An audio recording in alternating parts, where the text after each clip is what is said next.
한 대학의 총장이면서 교수인 연구자가 있습니다. 얼마 전에는 선인장 원리에서 착안한 고온 저가습 연료전지 분리막 기술을 개발해서 화제를 모으기도 했는데요. 네, 오늘 탐구인 시간에는 연구하는 총장으로 유명한 한양대학교 이영무 총장과 함께하겠습니다. 어서 오십시오. 안녕하세요. 안녕하세요. 네, 제가 앞서서 총장님을 연구하는 총장이라고 소개를 했는데요. 이런 말 들으면 기분이 어떠신지요? 네, 아마 국내에서는 총장이 연구를 하는 게 흔치 않은 케이스여서 그런 얘기가 오고 가는 것 같습니다. 예. 아마 새로운 총장의 모습을 보여드리는 것 같아서 기분은 좋습니다. 예. 네, 우리 대학들의 환경도 과거와는 틀리 학부생들만 교육하는 그런 교육기관만이 아니라 연구하는 그런 대학으로 바뀌고 있는 그러한 모습이 이제 현재 대학의 모습입니다. 비록 총장이라고 해도 연구를 놓을 수는 없겠죠. 네, 아주 표본 본보기를 잘 보여주고 계시는데요. 얼마 전에 고온 저가습 환경에서도 작동하는 연료전지 분리막 기술을 개발하셨어요. 어떤 기술인지 설명 부탁드립니다. 네. 연료전지에는 이제 분리막이라고 한 그 부품이 있습니다. 연료전지 자동차 가격으로 본다 그러면 자동차 가격의 한 25% 정도를 차지하는 아주 중요한 부품인데요. 예. 현재 사용하는 분리막은 약 온도로 치면 80도, 그리고 습도로 보면 상당히 높은 습도 환경에서만 작동을 하고 있습니다. 예. 그런데 자동차를 예를 들어서 구동을 하다 보면 온도가 한 120도 정도로 올라가게 되고 또 습도는 또 낮은 그런 상황에서도 작동을 해야만 합니다.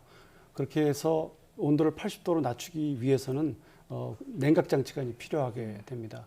또한 습도를 높이기 위해서는 가습기가 또 필요하겠죠. 예. 그래서 많은 사람들이 120도 또 낮은 습도 환경에서 작동하는 막이 있다 그러면 바로 이제 꿈의 분리막이라고 하는 그런 냉각 장치도 필요 없는 그런 분리막이 되리라고 생각하고 많은 연구들을 해왔었습니다.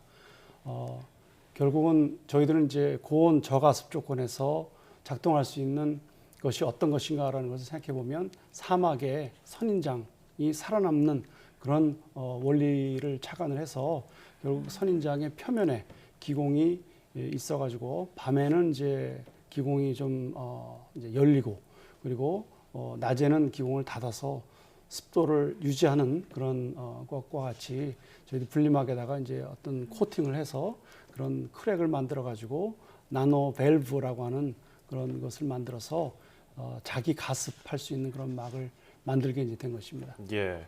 높은 온도 또 습도가 낮은 환경에서도 작동하는 연료전지 분리막 기술을 꽤 오랜 시간 동안 연구하신 걸로 제가 알고 있거든요. 네. 고된 일도 많았을 것 같습니다. 네, 연료전지 분리막 연구는 이제 한 15년 정도쯤 해왔습니다. 예. 그 중에 이제 선인장막은 한 7년 정도 한 결과이고요. 열심히 또 연구하는 우리 학생들도 있고 연구자들도 있어서 뭐 힘들지는 않았습니다만 그 현재 연구를 지속하라고 그러면 이제 아마 연구비가 지속적으로 좀 있어야 되는데 예. 그것이 좀 쉽지는 않은 일이긴 했지만 그래도 다행히도 잘 이렇게 이끌어올 수 있었습니다. 아, 그렇군요. 한 학교의 이제 총장이시고 또 연구자이시고 연구자들을 지도하는 또 교수세요. 하시는 이 역할이 굉장히 많은데요. 잠은 제대로 주무실까 걱정도 되고요. 세 가지를 병행하는데 어려움이 분명히 있으실 것 같아요. 어떻습니까? 네, 뭐 솔직히 뭐 어려움이 뭐 많이 있죠. 총장이 되고 나니까 뭐 연구에 몰입할 수 있는 그런 시간은 좀 더 줄어들고 있고 예전에는 이제 우리 학생들을 일일이 다 지도를 했었는데 그렇게 지도하는 시간이 좀 부족한 것이 제일 안타깝고 그리고 좀 아쉬운 그런 부분입니다. 그렇지만 하여튼 제가 할 수 있는 부분은 최선을 다해서 해보려고 하고 있습니다. 예. 제가 또 들어보니까 총장님께서는 주말도 반납해가면서 이 강의를 하신다고 들었거든요. 이렇게 열심히 하는 이유 뭐라고 들 수 있을까요? 네, 뭐 비록 그 직책은 총장이지만 예전부터 토요일 날은 이제 학생들과 영어 세미나를 하는 그런 일들을 이제 해오고 있었습니다. 결국 이제 저를 바라보고 들어왔던 그 학생들, 대학원생들이 있기 때문에 이렇게 뭐 할 수밖에 없는 그런 입장이고 또 우리 연구하는 그런 학생들이 결국 미래에 우리나라를 짊어질 수 있는 그런 큰 제목이자 또 우리나라 국가 경제적으로 보면 먹거리를 일으킬 수 있는 사람들이 바로 이 사람들이 때문이죠. 예. 뭐 총장이기 전에 스승의 마음으로 또 이렇게 가르치고 계시군요. 네. 네. 앞서서 우리나라 대학도 이제 연구 중심의 대학으로 많이 바뀌었다고 말씀을 하셨는데 네. 이렇게 연구 중심의 대학이 중요한 이유가 어디에 있다고 보십니까? 네. 우리나라가 이렇게 발전하게 된 데에는 아마 돌이켜 보면 60년대, 70년대에 산업화의 영향이 굉장히 크다고 생각할 수 있겠습니다. 결국은 그때는 모방형 산업 모델로서 이렇게 발전을 해 왔는데 대학을 나와서 제조업이나 또는 서비스업 같은 데에 취업하는 그런 모델이었죠. 그러나 이제 OECD 국가가 된 현재 입장, 또 선진국이 된 우리 대한민국의 입장에서는 모방형보다는 이제 앞으로 원천 기술을 그 모델로 한 남들이 따라올 수 있는 그런 어떤 그 선도형 경제 모델이 이제 돼야 된다고 생각합니다. 결국 이렇게 하기 위해서는 남들이 하지 않는 그런 문제들을 풀어서 원천 기술을 확보해야만 되는데 그 중심에 결국 연구 중심 대학이 있는 겁니다. 결국 대학이 결국 사회의 먼 미래를 바라보고 또 먹고 살 일들에 대해서 고민하고 소위 그 파괴적인 연구라고 그러는데요. 또는 혁신적인 연구 또는 혁신적인 기술 이런 것들을 좀 열어줘서 국가 경제 발전에 이바지할 수 있는 그런 일이 이제 결국은 대학이 돼야 된다고 생각합니다. 뭐 외국 대학들을 보면 연구 중심 대학이라고 먼저 돼 있는 대학들이 있는데요. 뭐 예를 들면 뭐 스탠포드라든가 존스 홉킨스라든가 이런 대학들이 결국 그 선도 모델이라고 볼 수 있고요. 학부생 비율과 대학원생 비율을 이제 비교해 보면 쉽게 그 대학이 연구 중심 대학인지를 이제 알 수가 있게 됩니다. 예. 그렇다면 방금 말씀하신 것처럼 연구 중심 대학이 되려면 우리나라 대학들이 어떤 점들을 좀 고쳐야 될까요? 대학의 본질이 사회와 괴리되어 있으면 이제 안 된다고 생각합니다. 사회 속에서 어떤 역할을 할 수 있어야 되는데 예를 들어서 연구를 한다 그러면 연구를 위한 연구를 하는 것이 아니라 사회를 위해서 어떤 공헌을 할 수 있는지 또 세계 인류를 위해서 어떤 기여를 할 수 있는지 하고 있는지 하는 것을 항상 고민하고 해결책을 마련해야 되는데 뭐 그런 점에서 조금 저희가 게을르지 않았나 이런 좀 생각을 하고 있습니다. 지난 몇십 년밖에 사실은 안 된 그런 대학의 역사이긴 하지만 우리나라의 경우에 유럽이나 또는 미국 대학들 몇백 년 또는 뭐 1000년도 더 된 그런 대학의 모델들을 잘 보고 우리가 해야 될 일들을 좀 고민해야 된다 이렇게 생각하고 있습니다. 네.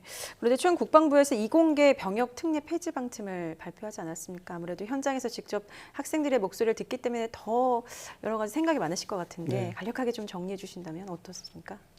네, 사실 한 2000년대 초반에 2003년으로 기억되는데요. 국가과학기술자문회의라는 곳이 있었습니다. 거기에 이제 전문위원으로서 이공계 활성화 대책이라고 하는 보고서를 낸 적이 있었습니다. IMF 이후에 우수한 인적 자원들이 이공계에 들어오질 않아서 그 당시 입학처장으로 있었던 저 입장에서는 굉장히 심각한 그런 대학의 문제였었고 여러 가지 이제 대책을 제시를 했었습니다.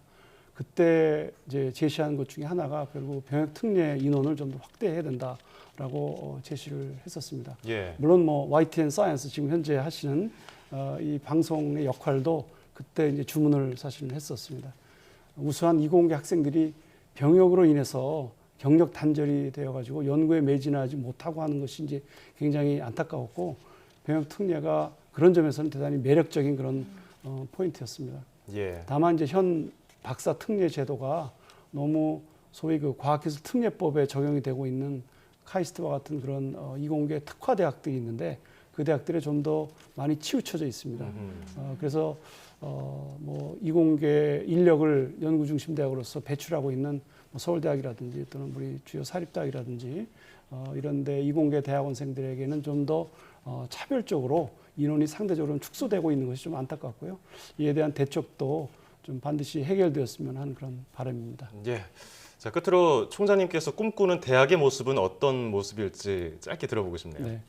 지난 2월 우리 구글에 인공지능과 또 이세돌 구단의 격돌을 저희들이 이제 지켜보고 아마 인공지능 세상이 오고 있구나라고 하는 것을 저희들이 아마 다 느꼈으리라고 생각합니다. 예. 결국 구글의 인공지능 비서 같은 것들도 상당히 많이 이렇게 우리 앞으로 다가오고 있는데요. 결국 소프트 파워를 중심으로 한 우리 제4차 산업혁명 이것이 우리 결국 엔지니어들뿐만 아니라 인문사회, 경제 모든 그 분야에서 상당한 파급이 사실은 있을 거라고 생각됩니다. 이에 준비하고 또 학문의 벽을 허물고 또 과외 벽도 허무는 그런 과정들을 통해서 학생들이 이런 제4차 산업혁명을 준비할 수 있는 그러한 일들을 제시하고 또 비전도 제시하는 그런 대학들이 좀 되었으면 하는 그런 꿈을 가지고 있습니다. 네. 자, 많은 교육자들 그리고 연구자들에게 귀감이 되는 일을 지금 앞장서서 해주시고 계시는데요. 앞으로도 연구와 교육에 있어서 좋은 성과 기대하도록 하겠습니다. 지금까지 한양대학교 이영무 총장과 함께했습니다. 감사합니다. 네, 감사합니다.